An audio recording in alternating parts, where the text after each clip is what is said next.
मेरी दुआ है कि अल्लाह ताला हर किसी की बहन और बेटी को टॉक्सिक किस्म के हस्बैंड से बचाए।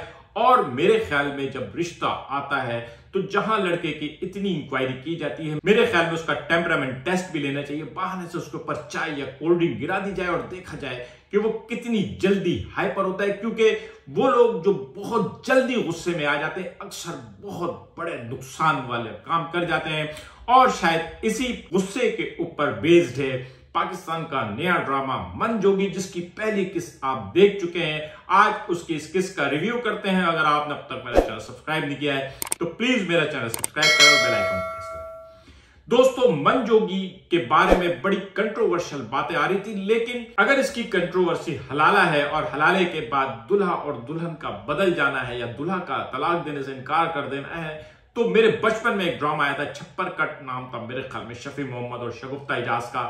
आप बचपन पे सुन के थोड़ा हंसे नहीं, लेकिन कभी मैं भी बच्चा होऊंगा तो इस वजह से। और ये ड्रामा जो जिस तरह से स्टार्ट हुआ है और जिस तरह से इसका एनवायरनमेंट है, बिलाल अब्बास खान जो मौज़न बनाया है उसकी अजान से ड्रामा शुरू होता है और आलिया सबीन फारूकी का उसकी अजान की आवाज सुन के घबराहट होना, मुझे ऐसा लगा कि शायद ये ड्रामा शायद इंटर रिलीजियन फेथ के ऊपर होगा। काफी देर तक, जब तक मुझे गौहर रशीद और इब्राहिम के वालिद का नाम नहीं पता चला और आलिया के वालिद का नाम निकालने के वक्त नहीं पुकारा गया, तो मुझे ऐसा लग रहा था कि शायद इब्राहिम जो है वो एक ऐसा बंदा है जो नॉन मुस्लिम से मुस्लिम हुआ है। हो सकता है कि इसका नाम इब्राहिम बल कोई नॉन मुस्लिम नाम आए, लेकिन जब ये सारे नाम आए तो उसके बाद मुझे अंदाजा हुआ। उसके बाद जो है ना ये चीज तो क्लियर हो गई और फिर आहिस्ता आहिस्ता ये बात सामने आई। ये हलाले का केस है और इब्राहिम जो बाद में आपको पता चलता है कि वो शब्बीर का मुंह बोला भाई भी है, यानी और वो मुंह बोला भाई जिस तरह का होगा, मस्जिद का मौज़न है, जाहिर है चौधरी साहब बड़े आदमी है, ख्याल व्याल रखते होंगे। सीन आपने देखा होगा, वो उसको जूते दिलाने लेके जाती है, तो उसके हिसाब से शायद ये तय हुआ होगा कि अब अगर तलाक दे दिए तो ये मासूम जो मिस्कीन है इससे हलाला कराया जाए। और वहां पे गौहर रशीद की जो एक्टिंग है मेरे ख्याल में बहुत क्लास की है। मैं बिलाल अकबर को ये नहीं कह रहा कि उसकी एक्टिंग अच्छी नहीं है, बिलाल अकबर की एक्टिंग थोड़ी ट्रेजिडी सी थी। उसको इस बात का गम था कि उससे गलत काम कराया जा रहा है। इरफान शेट्टी तो बहरहाल ओके था, लेकिन गौहर रशीद की जो एक्टिंग थी जिसमें एंगर भी था, बेबसी भी थी, वो अपनी ही बीवी को, अपनी चाहत को, जिसको वो बचपन से चाहता था, उसने बताया था कि वो 9वीं क्लास में जब थी तो जब से उसको पसंद करता था, उसको हलाले के लिए देकर आया। जाहिर है ये उस शौहर को ही पता होगा जो अपनी बीवी को हलाले के लिए देता है।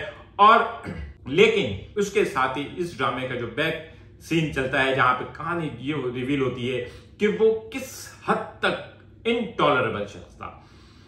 छोटी छोटी बात पे गुस्सा करना, उसका सियासी राइवल चौधरी मंजूर वो उसके को मुबारकबाद देने बीवी के बहाने आ गया और उसको अपनी बीवी पे सिर्फ इस बात पे गुस्सा आ गया कि उसने उसकी बीवी के प्यार से, इज्जत से बात क्यों की और उसके ऊपर उसने धक्का दिया। और फिर उसके बाद ये पूछे बगैर, ये जाने बगैर कि वो चौधरी मंजूर के घर क्यों गई। यही वजह है ना, कम से कम पूछना जरूर चाहिए था।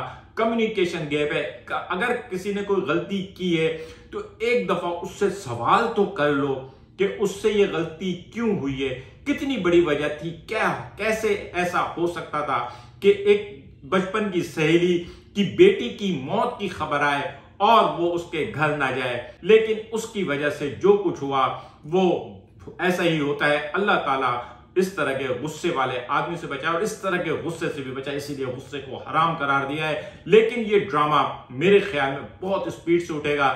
बज़ाहिर अगर देखा जाए तो ये पहली किस्त में ही खत्म हो चुका है, क्योंकि गौहर रशीद जो जालिम भी था, मोहब्बत करने वाला था, लेकिन गुस्से वाला था और गुस्से में वो क्या कर जाता था उसको खुद नहीं पता था। और अब आलिया की जान छूट चुकी है और आलिया को इब्राहिम मिल चुका है और आलिया और इब्राहिम फरार हो चुके हैं। लेकिन पार्टी तो यहीं से शुरू होगी, क्योंकि जिस अंदाज का गौहर रशीद को दिखाया है वो अब इनको तलाश करेगा और हाइड एंड सीक का ये खेल शुरू होगा। और इस हाइड एंड सीक के दरमियान में बीच बीच में आपको पुराने सीन भी चलते रहेंगे, ये नॉन लीनियर स्टाइल का ड्रामा होगा। लेकिन मेरे ख्याल में ये इतना कंट्रोवर्शियल नहीं लगा मुझे, इसकी पहली किस्त कम से कम इतनी कंट्रोवर्शियल नहीं लगी जितना कि अखबार वगैरह में रिव्यू में आ रहा था कंट्रोवर्शियल, या ये कंट्रोवर्शियल टॉपिक है। मुझे इस ड्रामे को देख के कोई कंट्रोवर्शियल नहीं है। वो जो कंट्रोवर्शियल ड्रामा था उसके ऊपर तो कोई बात ही नहीं कर रहा, उसको तो सब लोग पजीरा ही कर रहे हैं, मैं तो नाम भी नहीं लेना चाहता। बहरहाल अगर आप समझ गए होंगे फवाद खान के ड्रामे को तो ठीक है।